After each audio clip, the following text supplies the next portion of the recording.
Welcome everybody on this Thursday afternoon, evening, maybe Friday morning, depending on where you are.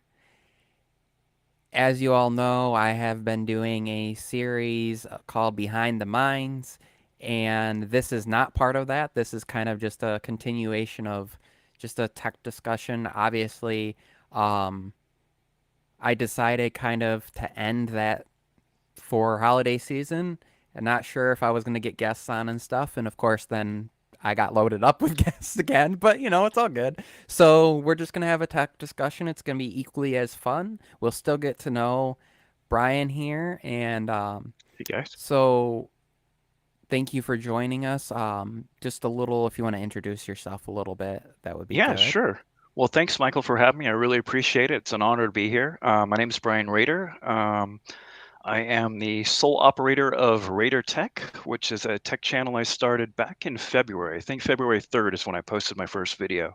So I've been doing this for about 8 or 9 months now. First time I ever been on a live stream, so a little bit nervous, but doing okay. So Michael and I have been talking. He's been prepping me, so definitely appreciate that and appreciate everyone's time and appreciate you being here.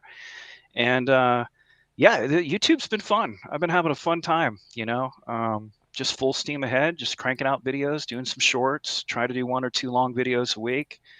Mostly just trying to help folks get the most out of their Samsung devices. I just decided early on to kind of stick with a niche. I didn't really know what I was doing, but I thought, this is probably one good way to make the channel kind of take off a little bit, get a little bit of traction. Is just kind of stay a little focused, stay on that pathway. So that's what I've been doing. An occasional off the wall little review of something here or there, a product that gets sent out. But for the most part, I like to talk about Samsung stuff. Um, and it's probably everyone's first time seeing me because I'm very camera shy. I get nervous every time I hit the record button when I shoot a video. I still do to this day, even after 8 months.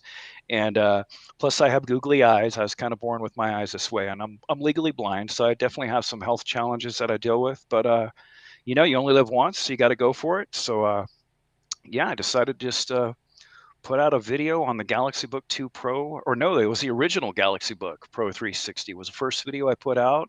It got quite a few views, and I'm like, you know what? I think I want to do this. I think I want to partake in this and make this a long-term thing. And yeah, I've been consistently putting out content ever since, and just trying to help people. Try to be a nice guy at all times, and just provide a friendly outlet for people to come and talk about their Samsung stuff and troubles and woes and all that type of stuff. So I would say you're doing really good. 141 videos, just over 3,500 subscribers. I just yeah, checked. I which was is like, amazing. It's amazing. It but really that's is. I know. a lot of videos in 8 months. If you think about that, that's like It more than is, every yeah. other day. Yeah, yeah. But a lot of them are shorts now. I do a lot of shorts, and that kind of I like doing those because it's been helping with my camera shyness. It gets me in that routine of recording every single day, so I am trying to do a short every day on top of the long form videos. Um, and it's a great way to just get out some quick tips and tricks that don't really need a drawn out video to discuss. Like here, let's talk about RAM Plus. I just did a video on that.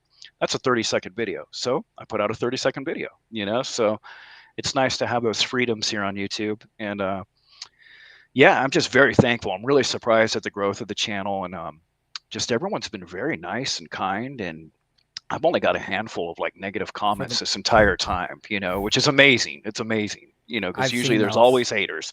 Yeah, yeah, it happens. I got one a few days ago where it says, what did the guy say? He said, he didn't say the dude is worthless. Oh, dude is a waste of time. And I'm like, well, thanks for your kind words or whatever, but sorry, I'm not one of those Samsung versus Apple, Apple versus Samsung channels. I'm just trying to put out stuff that helps people, So hey, everyone's entitled to their opinion, though. There's always going to be some haters, but 99% of the people have been super supportive, and including my family too, which it's tough to. That's the one thing about YouTube that a lot of people don't realize is when you have a family and you have small kids and I work in IT. I'm a tech lead for a global IT company, so anything can happen at any time. So when you're dealing with all that, you got to kind of fit YouTube into that schedule, and you got to be really disciplined. So I think it's been good for me, and the family's been supportive. My kids know what's up. They're old enough, 5 and 6 years old, so they know daddy's got to shoot a video. It's time. So it's just kind of become a ritual around the house, and there's a lot of stuff that happens behind the scenes, in order to prep for a video, to get your facts straight, things scripted out, make sure the camera's working correctly. That can always be a thing, but I enjoy the process. I love it. It's actually a lot of fun. And for anybody wondering, Brian was really nervous, like he said, and he was all like, "Oh, I'm just coming on with my laptop camera and my headset because I don't Yeah. really have a live stream set up." And I was Nope. like, it's funny because I think when you were comparing, you've seen some of the later ones, but if you've looked at and you've seen different guests, I've had people on from varying, I've had woes, and when I started doing live streams, I even was streaming like just you kind of using my phone and using different things and Yeah. that's the thing though that people don't realize is like you're not going to have a live stream setup just because you have a recording setup because there's the whole aspect of HDMI connection or whether your camera supports webcam over USB and Yep. Exactly. clean Right. HDMI and all that. And I don't really care. In all honesty, it's conversation, and a lot of Yeah. times people are just listening anyways. I found Yeah. that it's more Yeah. about audio, and you sound good, and that's Yeah. kind of really what most people are focused on when it comes to this. So, um, actually, we'll segue into this. So when I found Sure. you, it was because of your Galaxy Book 360 video because Okay. I got the Galaxy Book Pro 360 and I actually got mine like 5 days before launch day. It was like Thursday or Friday of the week before, and it was supposed to, Got it. launch on like Monday or Tuesday of the next week. I did the pre-order thing, and Got it. Samsung, Yeah. Yep. Samsung isn't like, they don't care. They'll ship it as soon as it's ready Yep. for the most Yep. part, I with got the my last one exception early of too.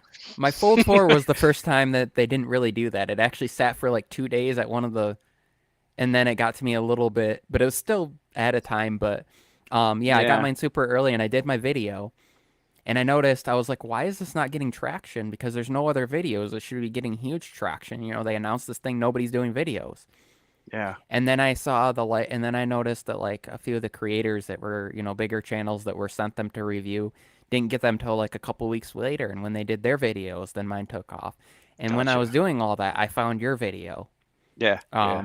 And it was funny because I was like looking for this, trying to figure out what's going on. And I'm like, oh, here's another like smaller channel that's Yeah. got this, that's done this review, and Oh, that's a long video. and and getting kind of the hit um of like having to wait until the bigger channels do it so that the algorithm kind of pushes it because people see theirs and then they get recommended kind of other people's videos or they search for more on other topics, Yeah. and so it's interesting. Yeah, I was it's still funny to this day because I cover all sorts of things, and every time I do a Samsung video, those are still the ones that take off. Even if I've done Yeah. other videos for Yeah. months, I could probably drop a video tomorrow on like my flip, which reminds me I need to do a long-term video on my flip and my fold, and I guarantee those will probably still do really well, Mm-hmm. which is like almost an anomaly in the midst of things because usually you have to be pretty, you know, consistent on like you do all your stuff on Samsung like you do, or you do all your Yeah. stuff on Apple.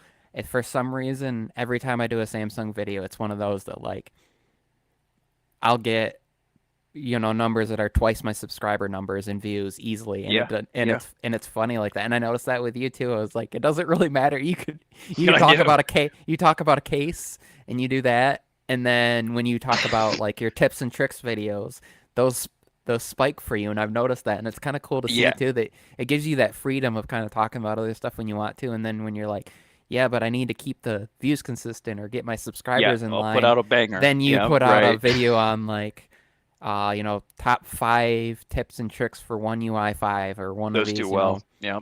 those do pretty well. And now they're talking about One UI 5.1 coming out, and Yeah. there's Yeah. been a couple of videos on that, and it's funny to see, and like Dex mode, and I mean, I remember commenting on one of your videos. I think you were talking about like second screen functionality, Oh yeah. I've done a couple videos on second screen. Yeah. and it I was get a lot funny of because questions about that. That multi-control. Those are the two heavy hitters. Yeah. People get lost on the multi-control. It's tough to set that's up. one of my videos that still gets, and I'll be like, I don't even have that anymore, so I can't really give you the exact I can my wife has my Galaxy Book Pro 360. I have the Tab S8 now, so I can't talk about it. I can sort of, and I can try to recall from like using it, but they're not synced up to the same account. So Yeah, there's some of the right. things that That makes you, it a pain. but it's kind of Yeah. funny. So what is your prime? I would say, do you carry more than one phone on you? So no, and I never have. I've always just kind of done my research and honed in on what I want, and if I don't end up liking it, I swap it out. It's always been that way for me. So no, I try to just daily drive one phone. I mean, I always keep a few around. I mean, I've got some old. I figure I'd grab some nostalgia effort. Here's an old S3 and a note. I keep some of my old ones that I just love to have that I've Oh had my a good gosh. time ROMing and rooting and all these good things, putting on the custom kernels, which it's unfortunate those days are kind of over, especially with the Snapdragon chips being completely locked now. But um, I typically daily drive one phone. The phone for me right now, I still stand behind this phone. I know it's not for everybody, and I know that crease just shows up big time on the camera, but I tell people the same thing. It's really a non-factor when you have it in your hands and you're looking straight at it. I still love this Fold 4. It's an amazing. Yeah. Yeah, it's an amazing. It's just it serves all my needs. Sure, I suppose there's a handful of shortcomings. I wish the S Pen was siloed, which I've been reading a lot of reports even today that we're guaranteed to pretty much have that on the Fold 5. So I'm very much looking forward to that. So an S Pen silo, to me, is a definite must. But the thing I really liked, what they really improved upon on this iteration, is the battery life. The battery life to me is just hands down better than the Fold 3. That was my one gripe with that phone. I didn't care. I mean, to me, like I have like the Canon M50 that if I'm doing a family event and I want to get good pictures, I'll take that. I'm not going to take a phone for like something that's going to be a long-term memory. But having good phone cameras is nice when you're out and about, amusement parks, taking your kids here and there. But that was never really the deciding factor for me. For me, it was always the battery life, and I think they really did a great job. It really comes down to that Taiwan Semiconductor Manufacturing Company, TSMC.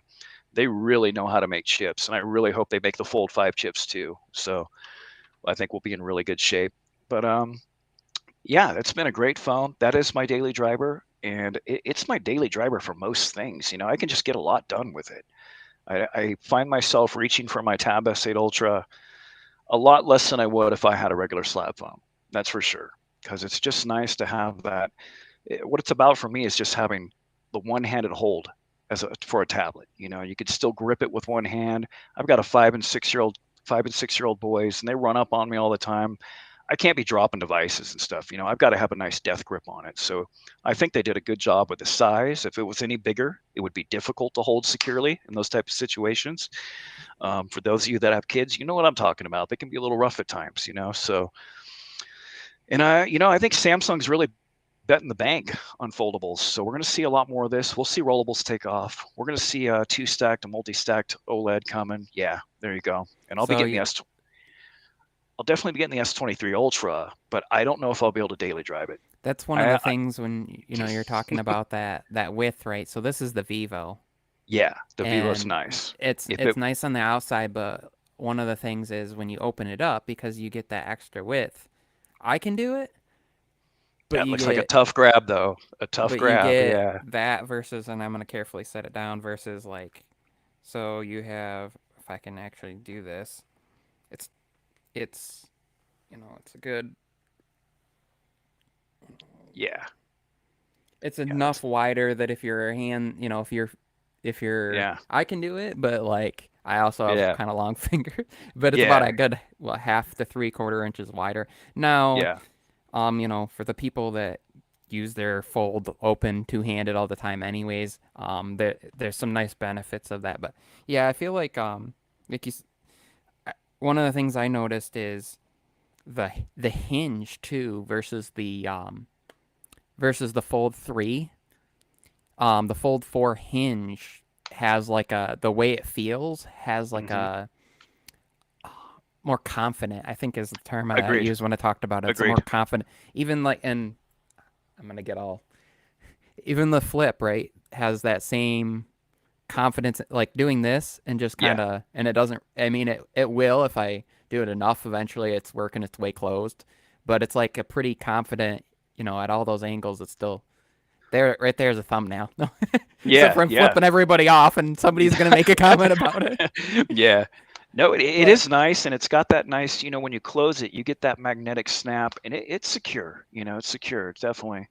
They, here's my take is like, I know a lot of people think, well, they didn't do enough improvement. They didn't do enough improvement, but you got to remember this is still new tech. We're on our fourth iteration, right? And that first one was an abysmal product, the original Fold, even though there's a lot of diehards that love it. But they didn't really start getting things together until the Fold 2. So we've only had three iterations of a brand new type of device, a brand new technology. There's a lot in this hinge. It's a lot more complex than what I think the average person thinks. When you start breaking it down, and they completely redesigned it for the 4. It's a completely different hinge. So, I'm looking forward to the improvements that they continue to make. Is it a perfect product? No. Is it overpriced? If you pay full price, yes. But at the same time, I kind of feel like if you're tech savvy, you're kind of foolish for paying full price because there's so many ways of getting your hands on this device at a much lower price than the full price. Even if you don't do the trade-ins and all that stuff. So, is it worth the money? To me, yeah, definitely. I love it, especially someone that has terrible eyesight. Being able to make my fonts just one size bigger, but still have all the same amount of content that I would have on a normal slab phone. For someone that's nearsighted, that is absolutely priceless. I mean, that makes up for a lot of shortcomings in and of its own. And I don't think enough people really talk about the experience of having a foldable device, because it's a very unique experience. I will say this with confidence: the most fun that I've ever had unboxing a device when it comes to cell phones. And I've been a big Samsung fan. Like I threw up these first two, got the S3, the Note 3. I've been a diehard Samsung guy, other than a couple breaks for Apple. But for the most part, a Samsung loyalist for like 10 plus years now. I don't think I've ever had an unboxing that just gave me that wow factor is when I opened up the Fold 3. I wish I had my channel then so I could have shared that experience, but it was before my channel started when I got the Fold 3 because I got it right when it came out. And after using it for a short amount of time, I realized that, you know what? This is for me. This is definitely for me. I feel like Samsung made this device for me. I do not mind opening and closing it. I still find it to be a very it's brings satisfaction. And like you said, it is a much more secure hinge. The feeling of it just feels like a very premium product, and it's the experience. Being able to pull up a movie or do some emulation gaming and having that extra screen real estate, it helps bring in that immersive experience. And I like that. I'm into big TVs. I'm into big screens. I like big stuff. I like to be engulfed in whatever it is I'm doing, and I don't want to be distracted with outside stuff. So, and I feel that way about everything I do. I'm not casual or anything. So I think the Fold 4 kind of represents this demographic for someone that knows what they want, and they have intent of how they're going to use it. Like for me, I just knew that I was going to love it, and I was right. No regrets. So when the Fold 4 was announced, yeah, automatic. It was an automatic buy. Fold I 5 had will be the automatic too. I had the original Fold. I had it for a short amount of time, Yeah. and while I liked it, most of my complaints were actually software over Mm, hardware I bet. because I bet. like that outer screen, yeah, it was small, but on the other hand, like because of the size of it, for one-handability, it Yeah, it was looked kind of really nice cool for because that. you could hold it in the middle and you could reach the top and the bottom, where like the Right. longer screen's a little bit more difficult. And if you're watching content, it took up the whole screen versus like on the new one, it's still gonna Right. take up about the Yeah, the it does middle. look And a then little goofy. Hmm. if you pinch in, then you're technically losing content, because you're Yeah. dropping the top and the bottom while bringing the sides in. Um, and actually, I liked the way that they did the inner corner notch because when you watched content, the way it was placed, when you turned the fold sideways like that, those, where the black bars were, that notch was where the black bar is. Where Oh, then sweet. on the Fold 3 and like on my Vivo, where the hole punch camera is on the inside, Yeah. is always in your content. And Yeah. then of course they did the under the display camera on the 4 where I don't really care because the nice thing about that is I mean, I don't really ever use the inside camera anyways, and Same. I don't really Same. do Zoom calls or Yeah. anything on my phone like that. But the thing that is interesting is it's there if you need it to be, and it's hidden really Exactly. well. I think it's hidden really well for this generation Same. versus like the previous generation.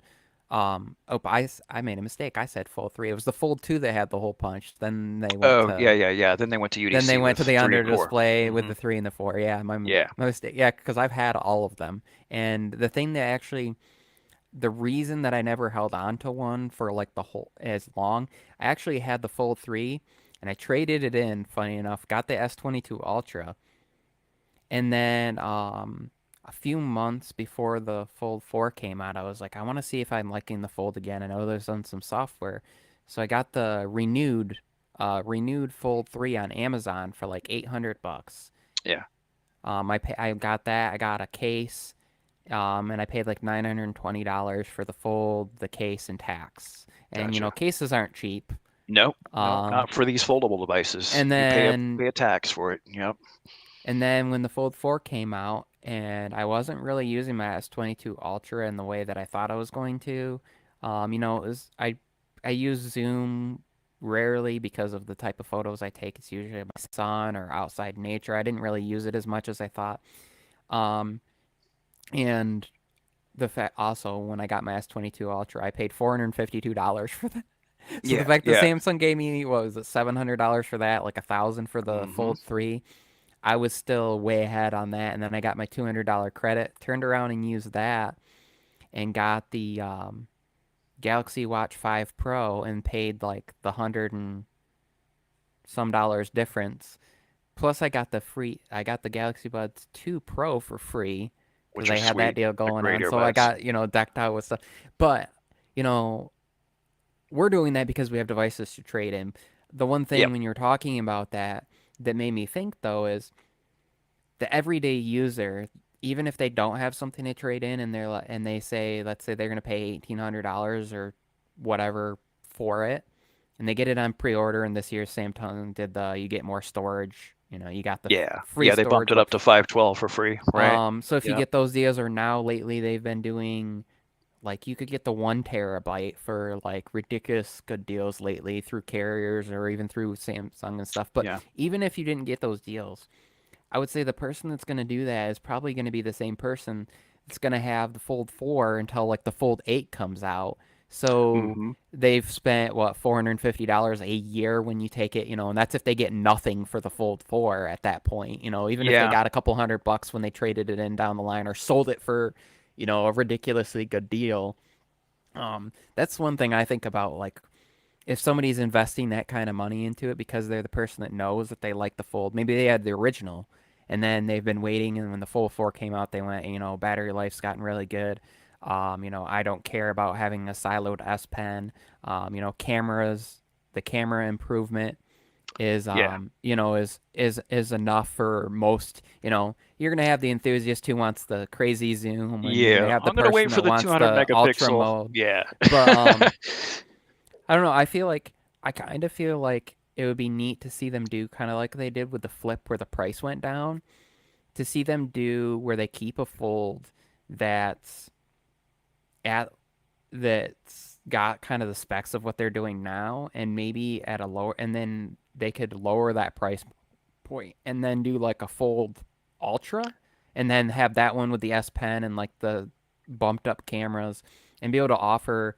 And yeah, some people would be like, well, but then people might just buy the cheaper one. So what? Samsung's still Yeah. getting your money, and they're They're still still getting getting, money. They know what they're doing. 14, Yeah. $1,500, and now the problem will be, then S23 Ultra would have to be probably cheap. Well, no, not necessarily. You could actually have them around the same price point because it's two different users, Two different users. two Yeah. different people, and you might have that person that actually buys the regular candy bar phone, and then they turn around and they want a tablet, but they want something bigger than the Fold, so they buy like the S8, and now Samsung's actually gotten more money from that. So Yeah. it's two different users, and I feel It like price is. doesn't necessarily, because if that It. was the case, S22 Ultra, if you got a loaded one of those, depending on your deal that you got, could be the same price or more expensive than the Fold. Hmm. So, Depends how you play it. Yeah. or you go buy a Fold renewed on Amazon and you get a crazy better deal. So I don't think it's necessarily, I don't know. I just, for years they talked about doing a light one, and I don't Yeah. know that, I know. I was I, just gonna mention that too. Yeah. if they would take the Fold 4 and maybe continue to release it, but at a lower price point, and then just bring in the full. Since the SoC is nice, it operates fairly cool. It's been at least for me, it's been better than like the 888 or the Yeah. Oh, 865 definitely. were, or even the plus versions of those. Having the SoC that's in here. So if they do what an 8 Gen 2 or 8 plus Gen 2 or whatever they're going to have in the next fold, the processor that's in this is still substantial enough, and we got to know that they have enough of them laying around. I don't know how Yeah. you feel about like Samsung keeping, and I don't understand why they don't do that. Apple kept some of like the iPhone 13 models in their line, and even like the mini, like even some of the 12s are available. But like those devices stay around. Why Samsung doesn't do that probably is because people get these crazy deals. But how do you feel about that?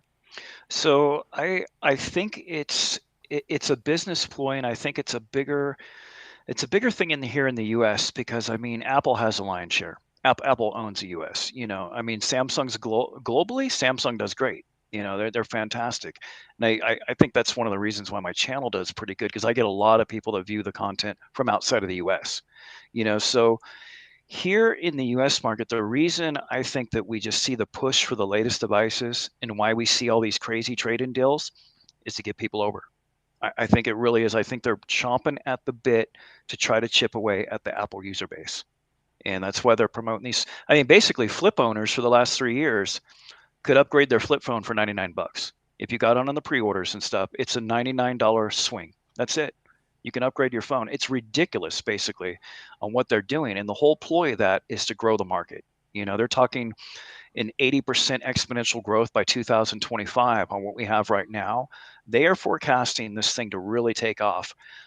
I'm not so sure I'm sold on it because in a lot of the comments I get in a lot of my videos and a lot of comments that I see everywhere, there are a lot of people that are not getting behind this. They don't want anything to do with a foldable type product. They don't want to take the chance with the crease. They're worried about durability after that 1 year of Care Plus that they're going to opt for, right? So it's like, what do you keep paying insurance for year 2, year 3, year 4? I think and the product is new enough to where there's those concerns are legitimate, because we only have 4 generations to go back.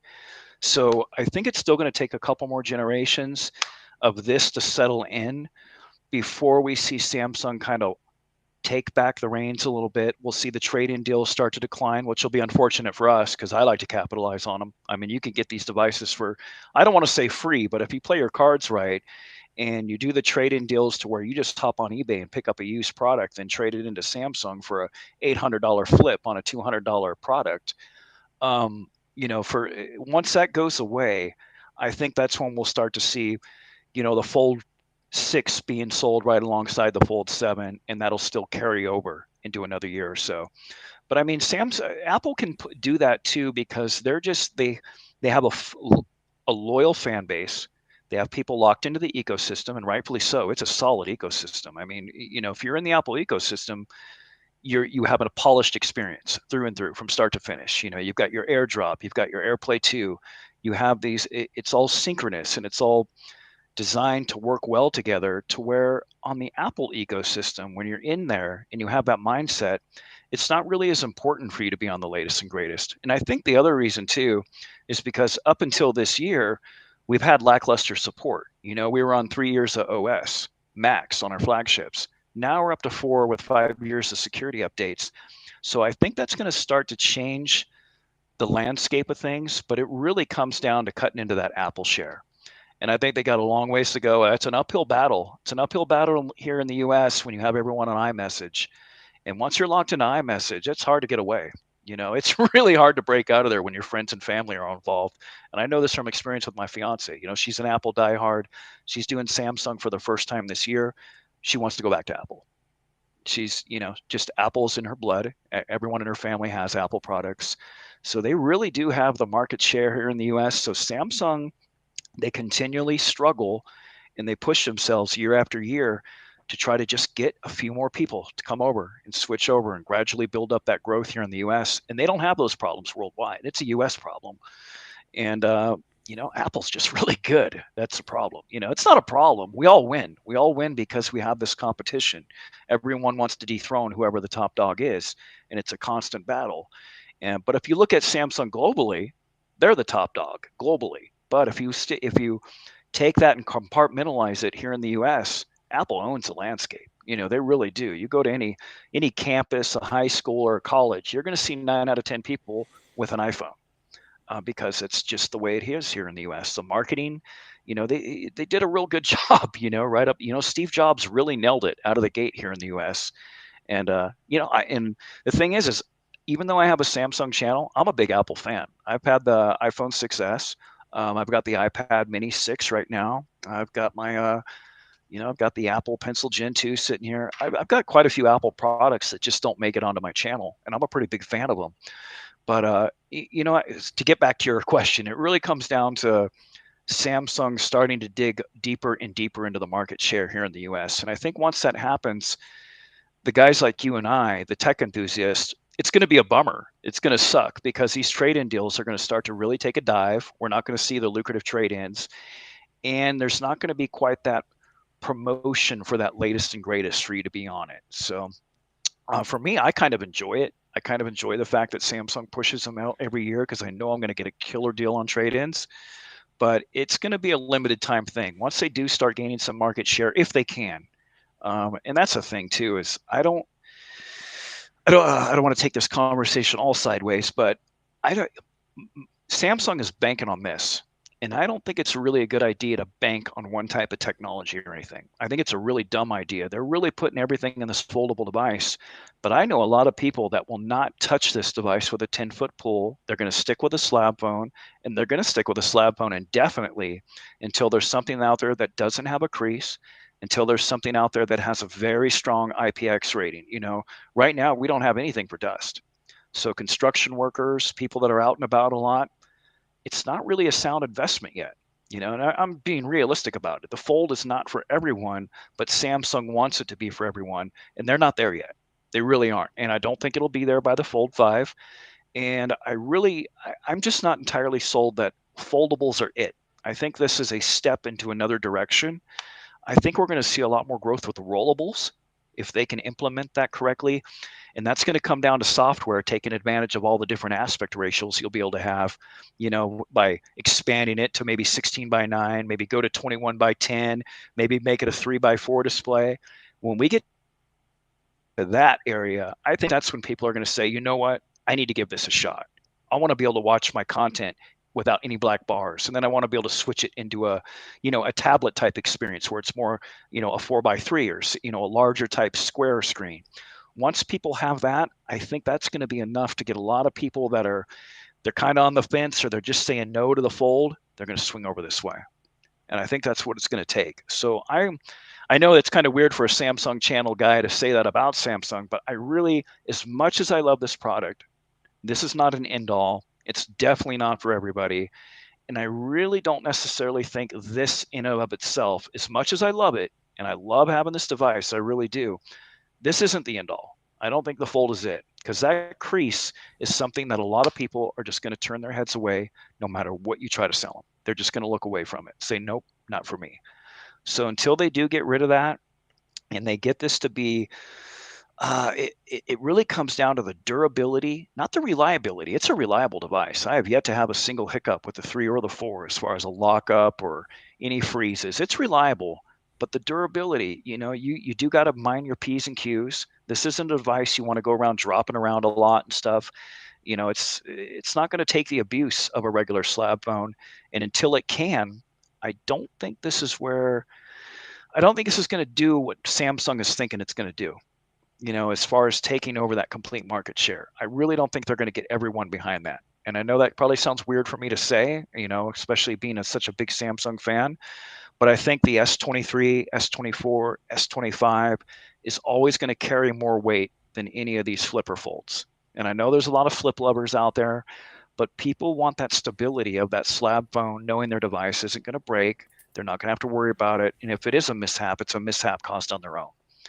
Yeah. So The interesting thing with that, like you talked about, is it's kind of crazy. So obviously your initial investment on things, if you don't have a device to trade in, is pretty high. But then if you think about Yes. it, like you said, what was kind of crazy is so um, I traded in my flip and I got that deal before Samsung went in and changed it, where it Yeah. was Yep. $99 plus your tax to go. And I went from actually went from a 128 gig flip 3 to a 256 gig flip 4.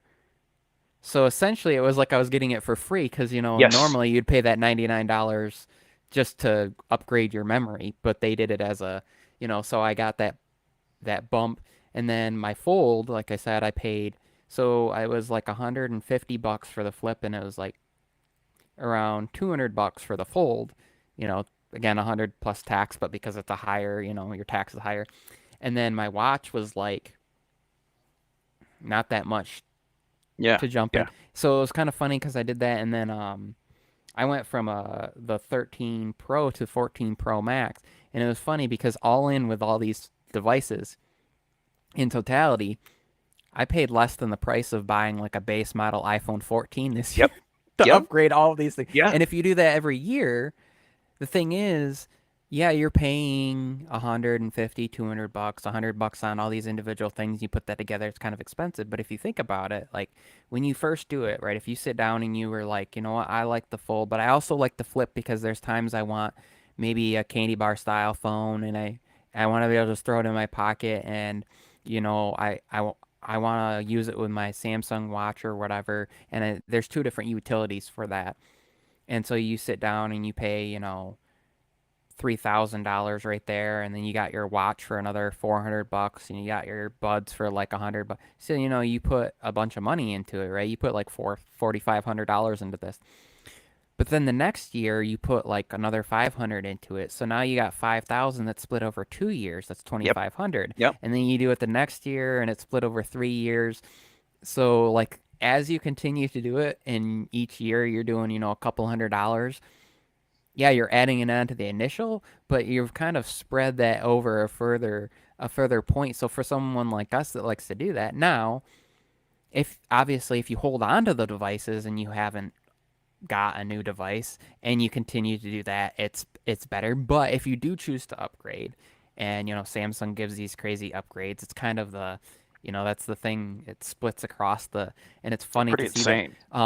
But I would think the one thing you were mentioning, with Apple having such a high versus like Samsung, the one thing that I, I think where Samsung is starting to benefit and starting to grow is that, at least for me, because I had like the Gear S3 Frontier Oh watch. yeah. I had my first, actually one of my first smartphones was a Galaxy S3. I had it through, what was the Text Now? Remember the app? Yeah. Oh, text now the app. Oh, okay. They Yeah. actually had service, and it was through Sprint. Gotcha. And of Okay. course I got it, and then Sprint was crappy, but I paid Yeah. like $100 for the phone, and it came with like a month of Sprint at the time. And so, then I just canceled after the month and I owned the phone.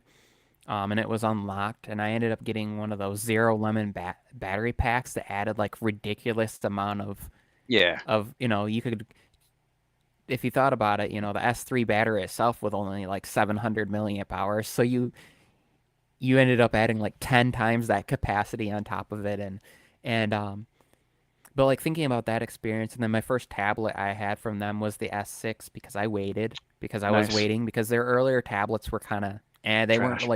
they weren't really putting flagship processors in these.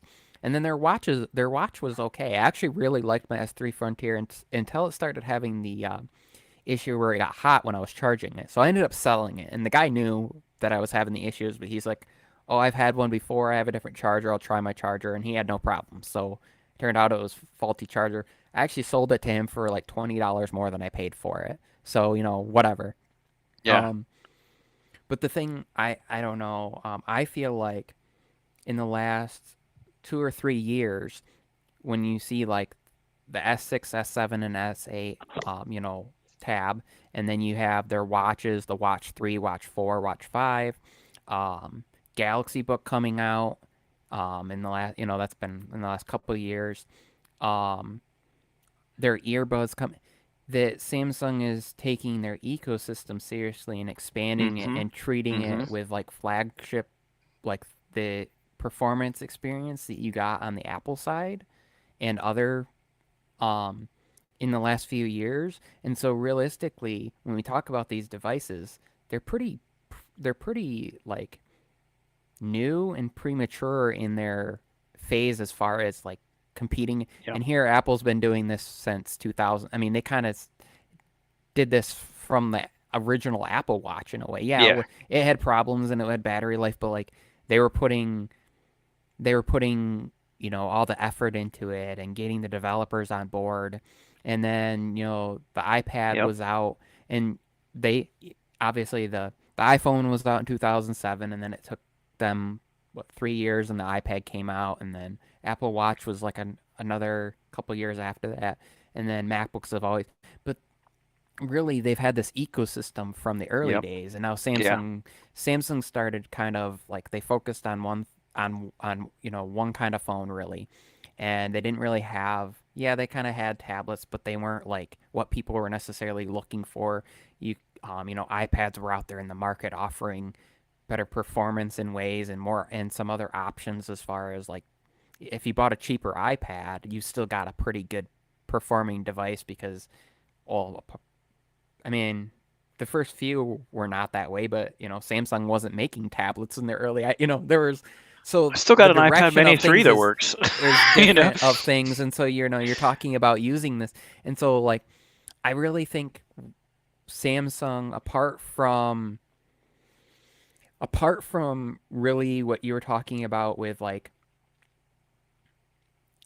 the fold and the flip, and then focusing on this, to me it's more important the software side of like Agreed. where Agreed. like I wish that I could sign into my Samsung account and that's all I needed to sign into on Yeah. like my Yeah. Windows laptop, my Samsung tablet, my Samsung phone and my watch. Like they would all cuz that's Yeah. if I go on my iMac here and I go on my MacBook and I got my Apple Watch and I got my iPhone and my iPad, I sign into my Apple ID and everything's linked to that and Yeah. syncs up. Now that's kind of dangerous in a way but it's also only controlled by one company where like if I sit down and I sign into my Samsung phone, my Samsung tablet, and my watch, I'm good. But the minute I introduce, because Samsung doesn't make the software, obviously, it's Windows running on it. But the minute I do that, then I got to sign into my Samsung account, my Microsoft like OneDrive account, maybe my Google Drive account. Like, so I feel like the minute Samsung goes and says, you know what, you just sign into one account and all your notifications sync. That's the one thing I really appreciate. When I wipe notifications, when I clear them from my watch, they clear from my phone, they clear from my iPad, and Yeah. they clear from my Yeah. Mac. Like all of my notifications, for the most part, they all kind of clear. Some a little bit delay in there, depending on how you have it set up. But for the most part, that's how. And it's super. I turned on Do Not Disturb on my watch, and it turned it on my phone, my Yeah. tablet, my computer. Everything's so the minute Samsung says, you know what, these are our products, yes, we're running Android and yes, we're running Windows, I feel like that's really where the barrier will break. I don't know if you agree on that, because their hardware I, and the rest of the stuff is competing really well. It's just that one yeah. experience for me that's the ecosystem that, like, the simplicity of setting it up, I feel like keeps people from going into it. Yeah, well, I mean, that's where Apple's kind of got you in that it is that smooth transition into their ecosystem. They make it super easy. You've got one account that does it all. There's less to remember, there's less to account for, and it's simpler for the user. So for the average person's not going to be ultra tech savvy. They just want their stuff to work. They want to get into their device, they set it up with their Apple ID, and they're good. They've got their iTunes that's going to work on everything, and you got your iCloud and everything's set up. And yeah, no, I agree with you. I think Samsung's making great strides, though. I mean, for example, like, I put bedtime mode on my watch and it'll turn the phone off and, puts the notifications off. So they are kind of getting there. And as long as you go into like your connected devices under settings and you start just adding all your Samsung devices to where they tie together, they do play pretty well. And like, as far as the laptop goes, the Galaxy Book, the good thing about it is like once you're signed into your Samsung account for the first time, just much like your Microsoft account, it's kind of one and done. So like, the thing that I like, here's one thing. We'll keep talking about ecosystems because I think it is the biggest factor, and it should really be the biggest deciding factor in someone's purchasing decision, because the experience of having like one Apple product, one Samsung product, then maybe having something from Xiaomi and other manufacturers, you don't get that tight integration when you go that route. You get a nice experience on a per device basis, but then that interconnectivity just goes right out the door. But with Samsung as of late, I think they've been doing a good job with that. And what was I trying to go with this? um, the thing is like with the Samsung continuity service, which has been a big thing in the last couple of years. Well, I do feel like it's more tightly coupled, but yeah, they have a long ways to go to get to Apple. But the one thing that I think Samsung really has that just doesn't get talked about enough, and this is something that's important to me, but it may not be important for everybody, is I can take this pen and I can use this on any device I have, meaning I can go over to my laptop and start taking a note. I can close the lid on it. I can grab my Fold 4 and I can continue that note while I'm out with my kids or picking them up from school. Because remember, as a content creator, inspiration hits at any time. I can't control it. Something will come into my brain. I have to have a way to write that down quickly. So to be able to have the S Pen that goes on my phone, that goes on my big tablet here, and I can use the same pen, or the fact that it has the pen technology and they all have their own pen that comes with it. You're not paying for it. The S Pen always comes with the devices. To be able to do that as a creator, as someone that writes a lot, to have that seamless integration of the S Pen and for my notes, that's a thing, is we were talking about things being synced up. That's one thing I think Samsung does a great job. Like with Samsung Notes, I can literally start a note on any device and just pick it up right where I left off on another device. And for me, that's that's the holdup for me with the Apple Pencil, is that this is iPad centric. And I don't always have an iPad with me. When I'm out and about, I don't have an iPad, and I'm not, you don't have a laptop with you all the time. And to only be able to use this on one type of device, meaning just a tablet, which is my least used device. I use my phone and my laptop more than my tablet. This is a real pitfall for me on the Apple side. And, and And it's as a only your iPad, or it's like exactly, whatever it's synced to, yes, really. I yes, mean, it's kind of the same with the S Pen in a way, but on the other hand, what's kind of neat is, um, with the exception of the Note, like the S Pen, either in the Note or the S22 Ultra. If I grab like my Fold S Pen or like the one from my Galaxy Book Pro 360, I've actually yeah, done this before. I can walk up to somebody else's device that yeah, uses that technology sure, and it will work on it. Now, sure, absolutely, you're not going to get the Bluetooth remote features because that's got to connect. But as yeah, far as like actually working on the screen, it's kind of funny. So like if you walked up to somebody and they have a tablet, but let's say they don't have their S Pen on them because they don't click it on the back or they don't use it much, or they have a note, but they don't want to pull out or they're like just sign here with their finger and they don't really utilize that much. Or they have an S21 Ultra, where it had the separate. I yeah, could just be separate like, pen, here, I yeah, have my pen and just, on there yeah, and mess yeah, with people. And I've done it before. yeah, And yeah, I do appreciate that. And I think, you're right about like Samsung's direction. And one of the things that I think, it's a blessing, but also somewhat a problem is, yeah, well, your notes sync up really well, and there's like that cohesive experience between the Samsung devices because you can do like the second screen thing hmm on any Windows machine, and because you could have like OneNote as your option.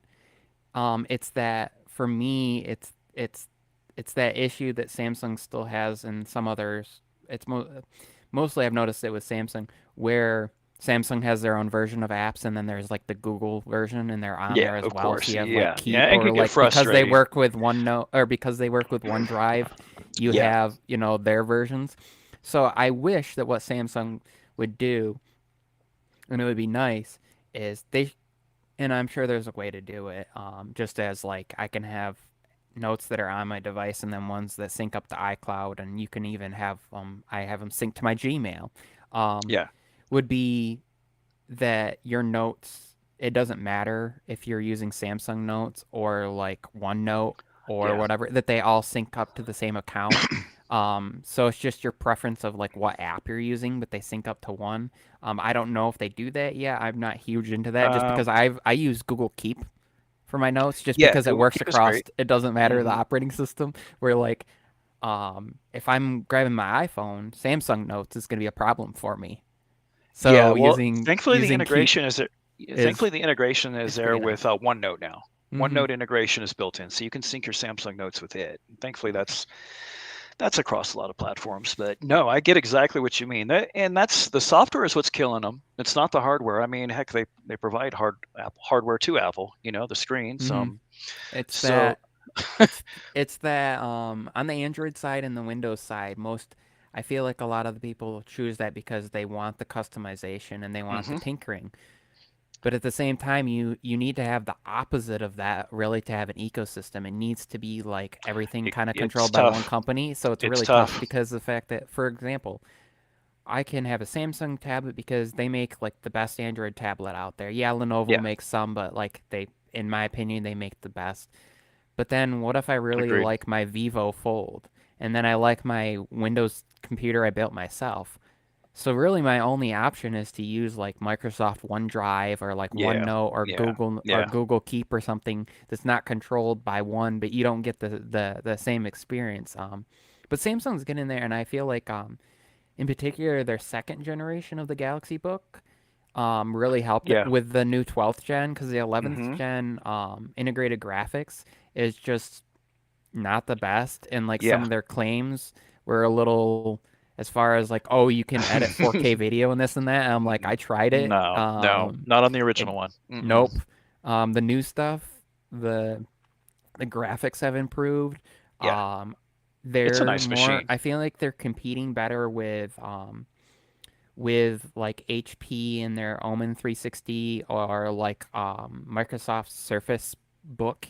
They're more Yeah. competing with that with the better integrated graphics on the 12th gen, and of course 13 gen will come out, and then I would love to see an AMD ARM their 6000 and 7000 series where it's got the memory integration. If they bring that to a Galaxy Book Pro 360, it's going to be similar to like Apple silicone level because of how it integrates with the, you have the graphics is pretty, the integrated graphics, like the APU stuff is, Yeah, no, they're pretty good. and the memory AMD's good. swap and stuff is pretty insane to me. I feel like that's going to be their, in ARM, Windows on ARM, I feel like they're finally doing that again. The fact that Microsoft with their Surface, that they just announced they have the ARM model, that they released, the Surface Pro 9, hmm what's the X model or whatever that's got the 5G and it's got the ARM. They're actually pushing that and integrating it.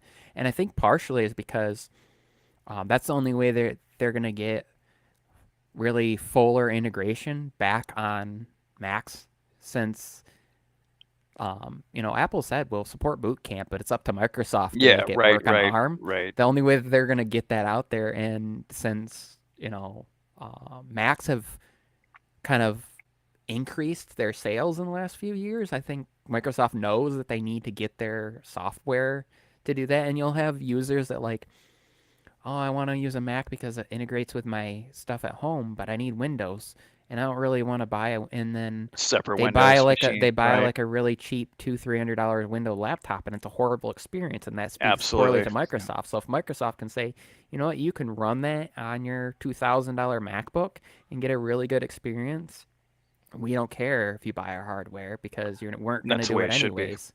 Yeah. Um, so Yeah, it's just yeah, no, the Galaxy Book 2 Pro 360, it's a great I think the biggest thing holding it back from really like having groundbreaking sales and really taking off is I think they need to drop the 16 by 9 panel. I think they need to switch to 16 by 10. And I really feel like because when people are paying over $1,000, that's when you're kind of looking for an elevated experience. You kind of really got to offer more than a 60 hertz panel.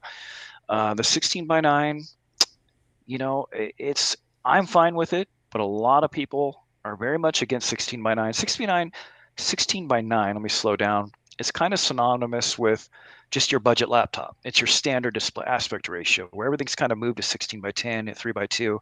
I prefer 16 by 10. I think it's the best compromise. You get still a great media experience, minimal black bars, but they're still there. But you got that little bit of extra height that you need. So I think if they make those adjustments, and they need to throw in the cellular capability, we've got to have 5G or at least LTE on these devices for people to really feel secure about taking it everywhere with them and not having to, do the hotspot thing or piggyback off of Wi-Fi networks. People want that freedom, to have that device with you. Um, so I think if they can make those changes, we're looking at the Galaxy Book 3 Pro Ultra is going to come out, and I don't think they're going to do a Oh 360 version of gosh. it. Yeah, I Is know that they're what going they're gonna call it? to. Yeah, That's gonna be Ultra's a been. mouthful. Yeah, and I'm really sick of the Ultra name, to be honest, on all these products. I think it's time to like switch to Mega. Or Just just drop the crap, go. I don't know. I feel like it's weird. I don't know why. I feel like Apple should have just done the iPhone 14 and 14 Pro and then just been like, okay, I want Yeah, the 6.1 or I want the 6.7 inch. yeah, yeah. Just like you have Before, like a MacBook, you have the MacBook Air, which, they don't have multiple sizes of yet. So, it's just the MacBook Air. But when you get the MacBook Pro, you get the 16 or you get the 14. 14, right? And you get Yeah, whatever, model year or maybe the processor that's in it. But usually you go by the model year and then you kind of go by the processor. And the same thing yeah, with like Windows machines. A lot of them are, phones and tablets going that direction would be nice. And I agree, like, one of the things that threw me off is the lopsided when you use it in a tablet.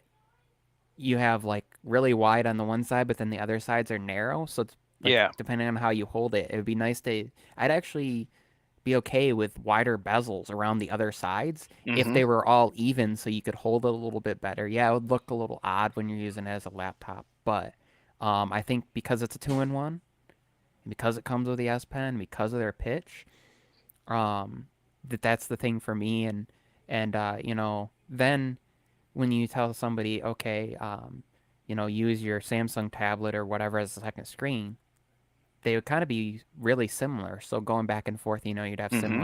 having similar Yeah, aspect ratios would be, oh, that's always been an interesting thing with me. Apple iPads are a different aspect ratio than their MacBooks, but yeah, for me, I like that aspect ratio just for having more on the screen for doing stuff. But then when it comes to content consumption, when things are 16 by 9, you get the black bars, and so there's all that yeah. interesting, that we can have at a discussion at a different time. Um, well, what's funny is we did talk about a little bit about what we were going to talk about, but our conversation just naturally flowed into those things. We talked about the Yeah, ecosystem. We talked about yeah, singular versus together. We talked about all those things, and yeah, you just yeah, went into it, and it wasn't even yeah, really planned. So, yeah, yeah. thank you again. I'll have you back on some other time. I'd love to do it some other time. It's been an That was hour. an hour? That's an Yeah. hour? I'm looking. Wow, that was like feels like 10 minutes. I'm not joking. I feel like we just Oh, started. That's so awesome. thanks to everybody in the chat, real quick here. Sharkfin Tech Mark. Savage Scientists, Tech for Neens. I know that I saw iBonnie in here. Sean Robinson, Jojo, Awesome. the techie was in here. TA Tech, Tech Loving Mama. Anybody else was in here? Anybody who I missed? Everybody in the replay crew. Thank you all for coming through. Of course, Brian's link to his YouTube channel is in the description down below. It's just right below the description there. So, click show more. You'll see his description. Go check out his channel. If you like it, subscribe. Let him know that I sent that you saw this and that's why you Yeah. got there. Um, Obviously, hashtag replay crew in the comments afterwards. Thank you all for coming through. I will see you all next week. We'll be back with Ike and talking about Pixel and things like that with his experience that he's been, it'll be, what, 3, 4 weeks by that time.